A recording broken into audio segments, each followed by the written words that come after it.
Baik, Assalamualaikum warahmatullahi wabarakatuh. Alhamdulillah kita bertemu lagi di channel YouTube Ade Laila Adrial dalam pembahasan soal P3K tahun 2023. Nah, bagi teman-teman yang belum subscribe, silahkan di subscribe dulu ya. Dan jangan lupa aktifkan loncengnya agar teman-teman mendapatkan notifikasi dari video-video terbaru. Nah, sebelumnya saya mengucapkan selamat kepada teman-teman yang sudah berhasil meresum akun SSCSN-nya. Semoga teman-teman diberikan kelancaran, kemudahan sampai mendapatkan NIP 3K tahun ini. Oleh sebab itu, mulai hari ini teman-teman silahkan persiapkan dirinya dengan membahas soal-soal yang akan muncul pada seleksi P3K nantinya. Nah, pada video kali ini saya akan melanjutkan pembahasan materi dari kompetensi manajerial. Nah, bagi teman-teman yang belum menonton video sebelumnya, silahkan ditonton dulu ya, agar lebih mudah memahami materi-materi yang kami sediakan. Nah, di akhir video sebelumnya, saya sudah menyajikan satu soal bonus. Nah, soal bonusnya berbunyi, jika ada kesempatan untuk berkompetisi dalam bidang yang saya senangi, saya akan. Nah, apakah A.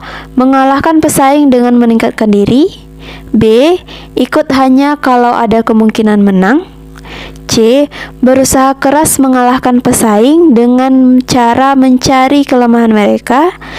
Atau D. lebih baik tidak usah ikut karena khawatir akan kalah? Nah, terima kasih kepada teman-teman yang sudah menjawab di kolom komentar. Nah, di sini kita akan membahas bersama mana option yang paling tepat dan yang paling tinggi nilainya. Nah, tentunya nilai yang paling tinggi itu ada di option A ya, mengalahkan pesaing dengan meningkatkan diri. Nah, ini tentunya sudah sesuai dengan indikator dari kompetensi manajerial di orientasi pada hasil. Nah, kita dituntut harus optimis dengan diri kita sendiri. Nah, kemudian nilai 3 ada di option C, nilai 2 ada di option B, nilai 1 ada di option D. Nah, soal ini adalah soal yang bertujuan untuk menunjukkan sikap seseorang dalam menetapkan target atau pencapaian yang menantang.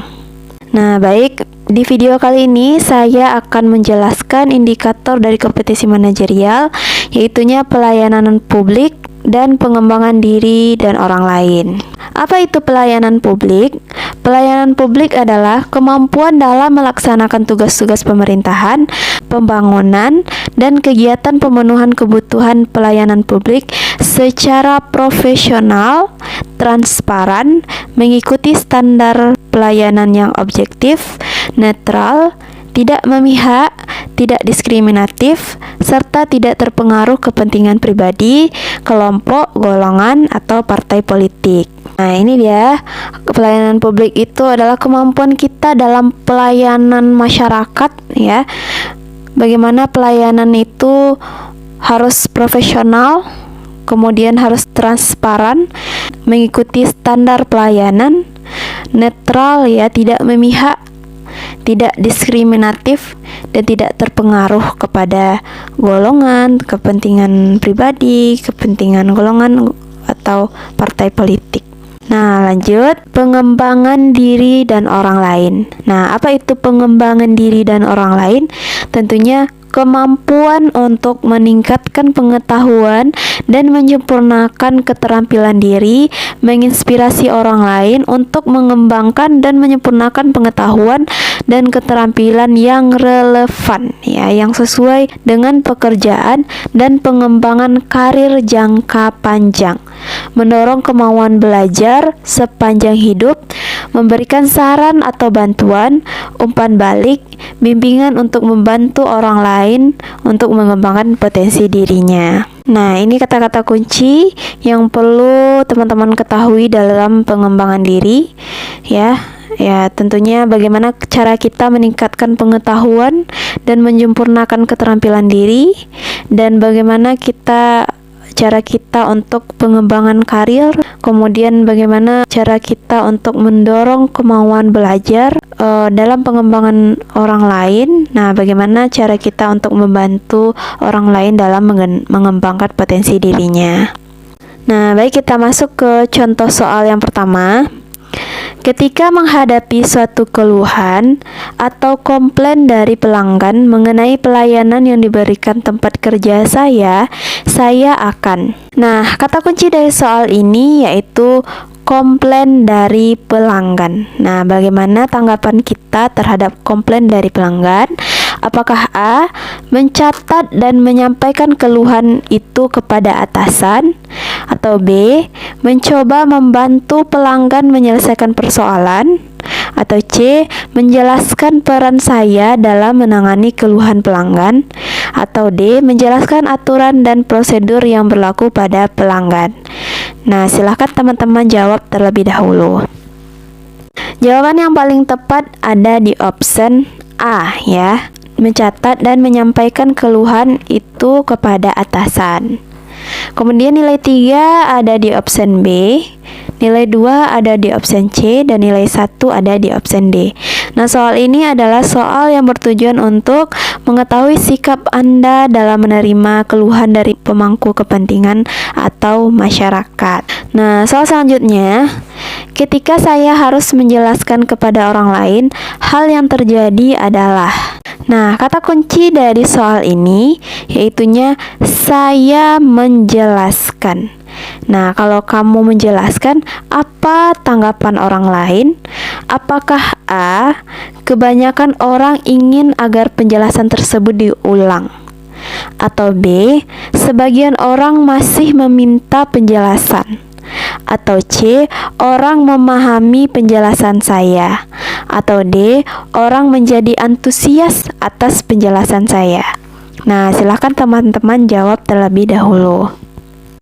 Jawaban yang paling tepat ada di option D ya. Orang menjadi antusias atas penjelasan saya. Nah, di sini menunjukkan bahwa kamu mampu menyampaikan penjelasan dengan baik sehingga orang lain dapat menerima dan tergerak untuk melakukannya. Nah, kemudian nilai 3 ada di option C, nilai 2 ada di option B, sedangkan nilai 1 ada di option A. Soal ini adalah soal yang bertujuan untuk melihat kemampuan Anda dalam mentransformasikan penjelasan Anda terhadap orang lain. Nah, contoh soal selanjutnya. Untuk menjaga agar keselamatan kerja terjamin, tentu banyak hal yang harus disiapkan oleh banyak proyek. Menurut saya, nah, kata kunci dari soal ini menjaga keselamatan kerja. Nah, bagaimana pendapat Anda tentang menjaga keselamatan kerja? Apakah A.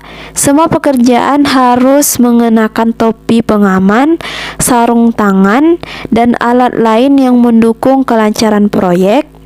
Atau B. mempersiapkan P3K sebagai antisipasi bila terjadi kecelakaan? Atau C. memperbaharui semua alat-alat berat dan ringan sebagai jaminan kekokohan alat tersebut? Atau D.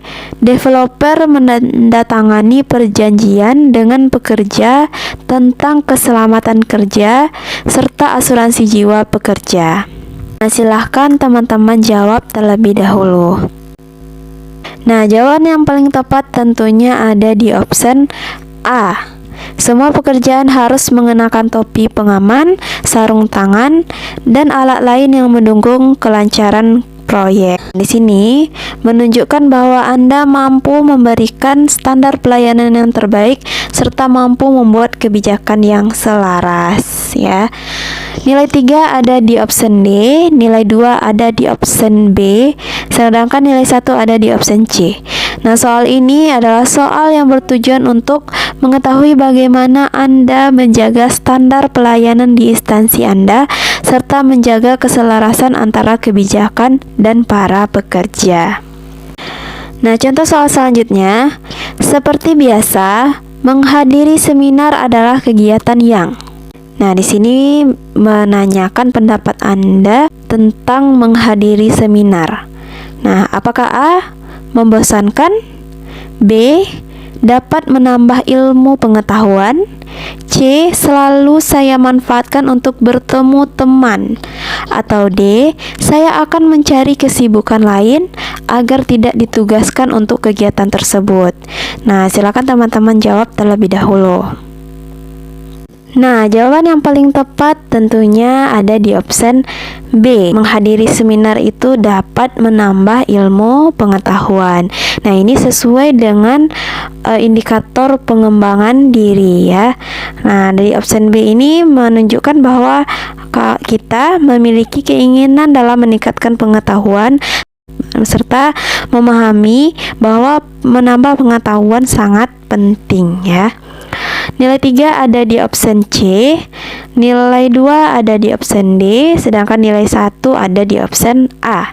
Nah, soal ini adalah soal yang bertujuan untuk melihat bagaimana keinginan Anda dalam meningkatkan pengetahuan. Lanjut soal selanjutnya. Perusahaan tempat Dora bekerja memberikan kesempatan pada Dora untuk melanjutkan studi ke jenjang S2, namun dengan biaya pribadi. Tindakan terbaik yang dilakukan Dora adalah... Nah, kata kunci dari soal ini tentunya kesempatan untuk melanjutkan studi. Nah, ibaratnya ini kesempatan untuk pengembangan diri ya, namun dengan biaya pribadi. Nah, bagaimana tindakan kita? Apakah A, menunggu kesempatan? B, mencari beasiswa untuk biaya studi? C, membuktikan bahwa tanpa gelar S2 ia bisa sukses? D, menolak karena merasa rugi jika harus mengeluarkan biaya pribadi. Nah, silahkan teman-teman jawab terlebih dahulu. Nah, jawaban yang paling tepat tentunya ada di option B ya, mencari beasiswa untuk biaya studi. Nah, ini menunjukkan sikap bahwa kita mampu menunjukkan usaha mandiri untuk menambah wawasan. Nilai 3 ada di option A, nilai 2 ada di option C, nilai 1 ada di option D.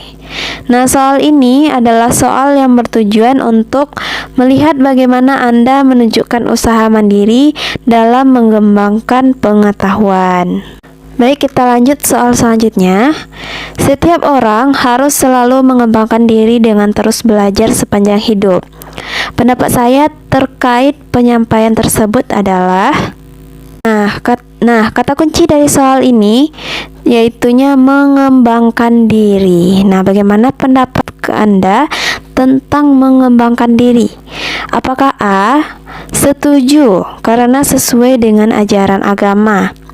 Atau B, setuju karena berguna bagi diri sendiri dan orang lain? Atau C, tidak setuju karena tidak semua orang suka belajar? Atau D, tidak setuju karena tidak semua orang membutuhkan pengetahuan baru? Nah, silahkan teman-teman jawab terlebih dahulu. Jawaban yang paling tepat ada di option B ya, setuju karena berguna bagi diri sendiri dan orang lain. Nah, ini sangat tepat ya, dan memiliki keinginan untuk belajar guna menambah ilmu pengetahuan. Nah, nilai 3 ada di option A, nilai 2 ada di option C, sedangkan nilai 1 ada di option D. Nah, soal ini adalah soal yang bertujuan untuk melihat pendapat Anda tentang bagaimana upaya seseorang untuk mengembangkan diri guna menambah pengetahuan dan keterampilan. Soal selanjutnya, seandainya ada penawaran untuk mengikuti workshop atau pelatihan yang akan mendukung kompetensi kerja saya. Nah, maka kata kunci dari soal ini penawaran mengikuti workshop. Nah, apa yang Anda akan lakukan ketika ada penawaran mengikuti workshop? Apakah A, saya akan ikut jika ditugaskan? Atau B, saya merasa sudah berkompeten? Atau C, saya akan mengajukan permohonan untuk ikut? Atau D, saya akan menyarankan teman-teman untuk ikut? Nah, silakan teman-teman jawab terlebih dahulu. Nah, tentunya dalam pengembangan diri ya, ketika ada penawaran untuk workshop tentunya kita ya ada di option C ya, saya akan mengajukan permohonan untuk ikut. Nah, ini sesuai dengan indikator pengembangan diri. Nah, nilai 3 ada di option D, nilai 2 ada di option A, nilai 1 ada di option B. Nah, soal ini adalah soal yang bertujuan untuk melihat upaya Anda dalam meningkatkan kemampuan, yaitu mengikuti workshop atau pelatihan. Nah, soal selanjutnya, membaca buku-buku di luar bidang minat dan pekerjaan saya adalah. Nah, soal ini menanyakan tentang pendapat kita membaca buku-buku di luar bidang minat atau di luar keperluan kerja, ya. Nah, bagaimana pendapat kita? Apakah A, bermanfaat untuk memperluas wawasan, atau B, bermanfaat untuk mengembangkan organisasi, atau C, tidak berkontribusi pada pengembangan diri, atau D, membaca membutuhkan konsentrasi tinggi dan saya kurang berminat. Nah, silakan teman-teman jawab terlebih dahulu. Nah, jawaban yang paling tepat yaitunya ada di option A ya. Dengan membaca buku-buku di luar minat kita bermanfaat untuk memperluas wawasan. Nah, option ini tentunya jelas sesuai dengan indikator pengembangan diri ya. Nah, bagaimana kita mampu menunjukkan keinginan dan usaha dalam meningkatkan pengembangan diri dan pengetahuan atau keterampilan. Nah, option B memperoleh nilai 3, option D memperoleh nilai 2, sedangkan option C memperoleh nilai 1. Nah, soal ini adalah soal yang bertujuan untuk melihat kemampuan Anda dalam mengidentifikasi kebutuhan pengembangan diri dengan cara membaca buku meskipun di luar bidang Anda. Baik, selanjutnya, nah seperti biasa di akhir video pembahasan soal P3K, saya akan menyajikan satu soal bonus untuk teman-teman. Silakan teman-teman jawab di kolom komentar. Dan soal ini akan kita bahas di video selanjutnya. Nah, baiklah teman-teman, terima kasih telah menonton video ini. Jangan lupa like, komen, dan subscribe ya. Dan jangan lupa aktifkan loncengnya juga agar teman-teman mendapatkan notifikasi dari video-video terbaru. Dan untuk teman-teman, sekali lagi saya mengucapkan selamat dan sukses dalam menjalani seleksi P3K tahun ini. Semoga teman-teman segera memperoleh NIP 3K di tahun ini. Nah, baik teman-teman, sampai jumpa di video selanjutnya dalam pembahasan materi-materi P3K tahun 2023. Sekali lagi terima kasih. Wassalamualaikum warahmatullahi wabarakatuh.